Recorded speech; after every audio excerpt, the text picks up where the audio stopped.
What is going on, everybody? Vicious here, and today we're going to be doing a little quick test on the high-speed tune that is in the BeamNG form. So I need to get some. I want to find some more tire mods. So if you guys have any good tire suggestions, let me know in the comments below, so I can get some new tires that handle better. Because there's not a wide selection other than the stock tires. So we're gonna be doing this test in the first-person view, and you know, I love this game. It just feels so real. I'm really close to buying a Thrustmaster steering wheel. Really close. You know, I might buy that for my birthday present.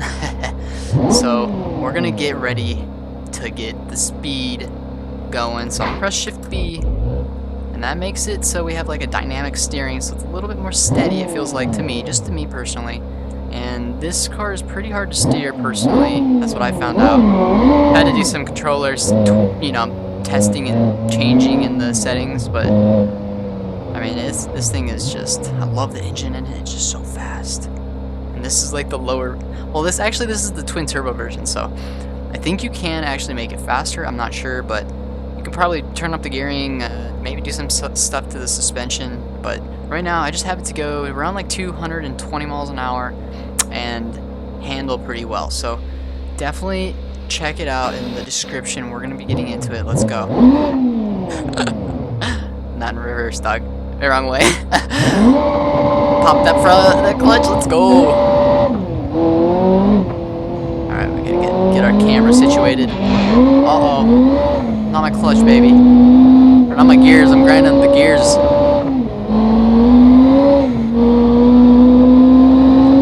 Alright, well as you can see, this thing is a beast. So 200 miles like an hour like that, and you gotta be like super delicate with the controlling. So, a little downshift here. I can slow down, there's a bump.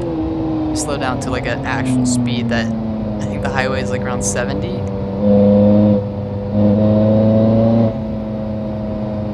So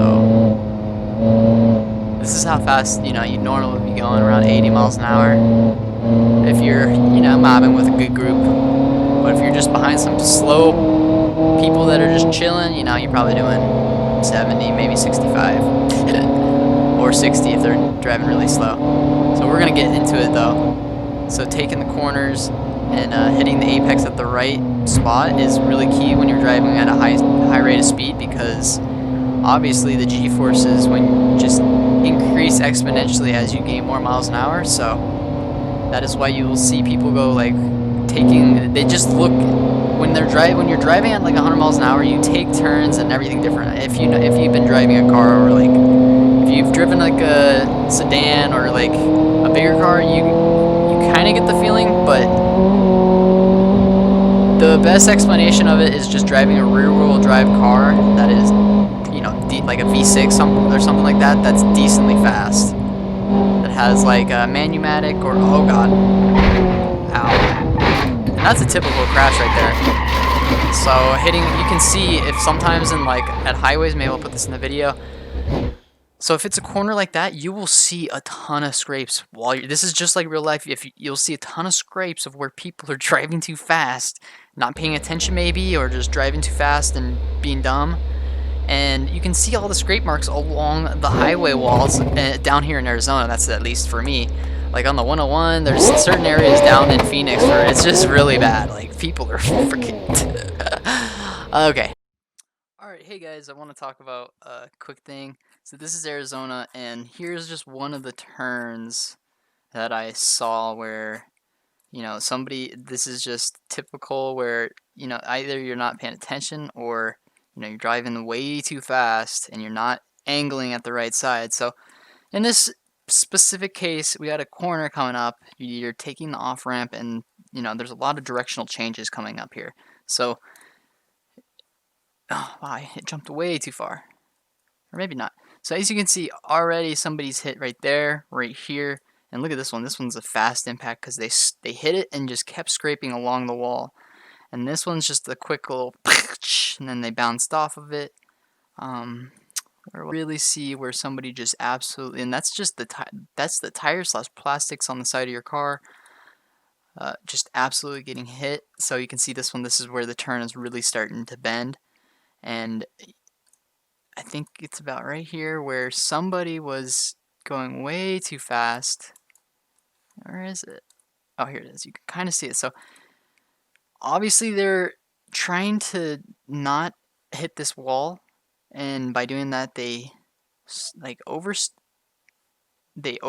and spun out of control. So other than that, you know, that's a typical crash where we're taking a corner at a high rate of speed, we didn't line it up right, we're not hitting the gas, and we just didn't take it at the right rate of speed. And probably the best thing to do is maybe start the video. So up here, I'm going to start a recording, and we're going to get into it. Did I reset my car? Yeah, I think I did. Hope I did. Alright, I didn't turn the dynamic steering on, so we're gonna be like, if you just think about moving, it's like, I heard like flying a helicopter or an airplane, you think about moving it, and you probably moved it too much, to be honest. Like, that's how delicate you have to be with the controls. And, you know, this old controller I'm using, I have to be super delicate with it. And if anybody has that issue as well, like with me, just no, never ever hit the corner up. You know what I mean? The analog stick, when you go all the way to the right or left and you hit the corner, then no, you're gonna be fighting the car. You gotta like think. You gotta barely like. You gotta be so sensitive, dude. You just gotta be like barely touch it. Not even think about it. We're just gonna be looking at the road, looking where we're gonna want to be going. So let's start. I mean, it doesn't even feel like I'm driving at 160 miles an hour, but you know I am, because this road is just. It's like the autobahn, like I said. It's well, I don't think I said this, but it's. I would say this is the autobahn of maps for BeamNG. Oh! I saved it. So you see how I kind of feathered the throttle right there and gassed it out. I was letting off the throttle and turning and not giving it. Pretty much having too much speed and turning without giving a gas is really dangerous. You want to be giving it like at least a little bit of gas to get the, like if you're driving a rear-wheel drive car. I don't know if it's the same with the all-wheel drive. I haven't been driving all-wheel drive cars in BeamNG lately because people in the comments after my how to drive and drift, my first how to drift in BeamNG video, didn't like me driving the all-wheel drive vehicle. Although I did know at the time how to do a rear-wheel drive, but that map, you know, some maps just require a really high rate of speed or like, you know, different tunes. So, and at the time I didn't really have anything that felt good in rear-wheel drive. So this feels good to me, and you know, it's on the BeamNG forum, so you guys can get it. And you know, you can just cruise around on this map and test it out for yourself and see how it feels. Oh god, see, if you give it too much throttle too, it's just, this thing's an absolute beast. In the comments, guys, let me know how fast you can get this car going without doing, well, I mean, yeah, if you have to do stuff to the suspension and to make it go faster or whatever, awesome. You should share the suspension info or the config. Alright, here we go. So I'm just trying to find something that we can freaking mob, and this thing does rip though. Oof. Oh, big corner, big corner. Ooh, gas it out, baby. Oof. So pretty much around 200 miles an hour, it does become a bit of a burden to keep you in a straight line. I don't know if it's my car being too low, but if you let off the gas going 200, that's just a big no-no. Oh, fudge. See, now you can see how fast we're really going. Oh goodness. I think we would be alright if we didn't hit a tree, because we had the roll cage, and the roll cage looked like it did its job. So the roll cage is decent in this. So let's watch the preview, or the replay. Okay, pause.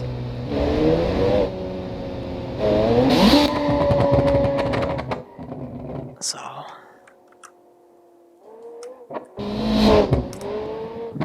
guys can get a view of how fast this thing actually is.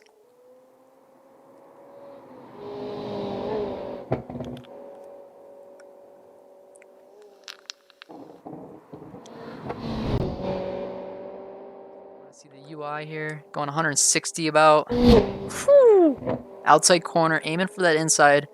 And this is like real life. You want to be doing these types of angles when you're driving at high rates of speed. So you see how I'm angled the car, I'm giving it gas, a little bit of throttle, 35% down there at the bottom, just enough to keep the car in a straight line. You don't want to be giving it too much. That is the key. And then knowing when to let off and downshift or just kind of, you know, go back to a normal speed and blend in with traffic is also key. I don't know what this guide is. Maybe it's just the speeding guide or how to drive fast in real life / video games. But, you know, from my experience, that is definitely. I've never driven like over 140, but like in real life. But if I had something that could, I probably would. No lie.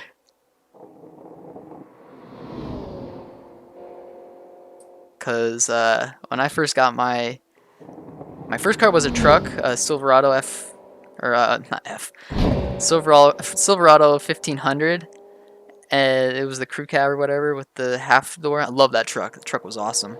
Used to dirt bike and, you know, put my 250 in the back, and then sold that. And then I thought I was gonna do like finance and stuff, and I did it for a few years, and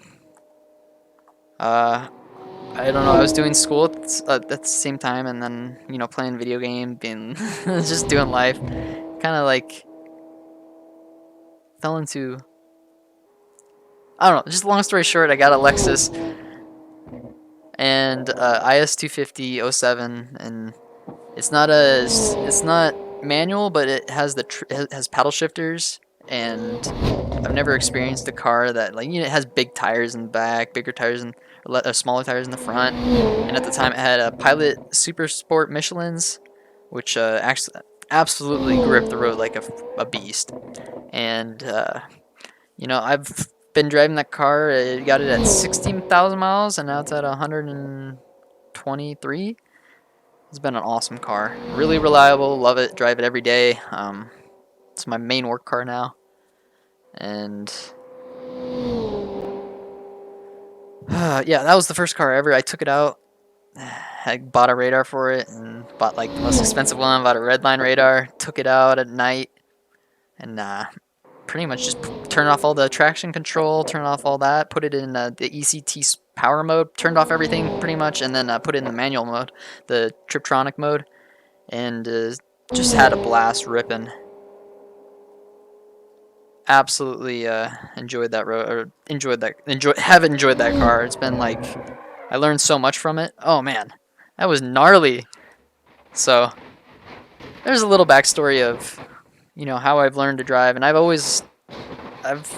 learned how to drive at a young age. For, you know, like my parents, like my mom did horses, so we would go out to these like horse events, and I remember being like 8 or something, and my dad would let me drive. You know, golf carts at like 5. I had a go-kart at like 5, so I've always had rid dirt bikes since I was a little kid, but now I don't ride dirt bikes anymore. I did hurt myself. I used to race, and unfortunately was a little bit too crazy at my young age. So hope you guys enjoyed the video.